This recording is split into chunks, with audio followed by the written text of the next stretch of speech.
Салимет себе, здравствуйте. В этом году Казахстан отмечает столетний юбилей видного государственного, военного и общественного деятеля, участника Великой Отечественной войны, героя Советского Союза, первого министра обороны суверенного Казахстана, халық Кахармана, генерала армии Сагадата Кажахметовича Нурмагомедова.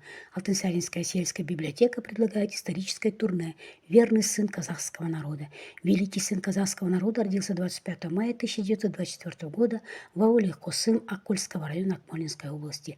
Так получилось, что 8-летним мальчиком остался без родителей и вырастил и воспитал будущего героя семья старшего брата Сагита, который в первые дни начала Великой Отечественной войны пошел воевать и вскоре погиб в ходе обороны Пскова. Несмотря на это, Сагадат вырос сильным и решительным молодым человеком. В юности был призван в армию и отправлен на фронт Великой Отечественной войны. Во время войны он проявил себя как исключительный командир. За свои подвиги он был удостоен звания Героя Советского Союза, окончил войну в Берлине.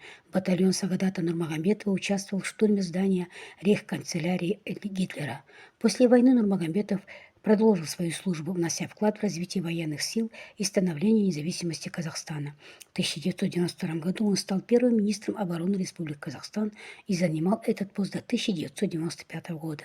За свои заслуги перед страной Сагадат Нурмагомедов был удостоен звания Народного героя Казахстана Халық Кахармана с вручением Золотой звезды №1 в 1994 году и звания генерала армии Республики Казахстан в 1993 году.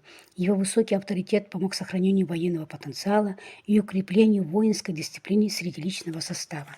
Сагадат Нурмагомедов был не только военным, но и семьянином. Вырастил и воспитал сына и дочь. Он также был творческим человеком и занимался писательской деятельностью.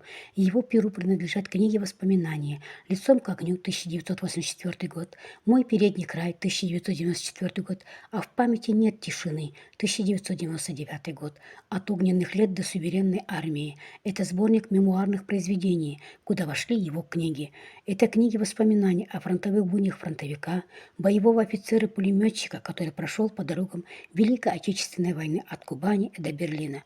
По датам их выпуска можно судить, что увидели они свет годы, предшествовавшие, соответственно, 40-летию, 50-летию, 55-летию победы в Великой Отечественной войне. В своих воспоминаниях правдиво и беспристрастно пишет о тех насущных проблемах, которые приходилось решать в трудный период создания и становления вооруженных сил суверенного Казахстана.